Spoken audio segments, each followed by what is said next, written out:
Joseph Vijay எனும் நான்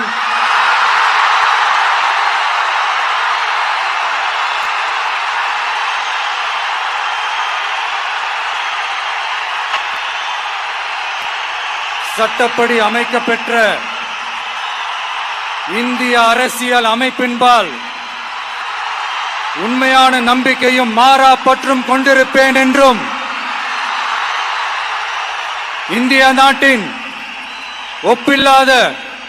முழு முதல் ஆட்சியையும் ஒருமையையும் நிலை நிறுத்துவேன் என்றும் தமிழ்நாட்டு அரசின் முதலமைச்சராக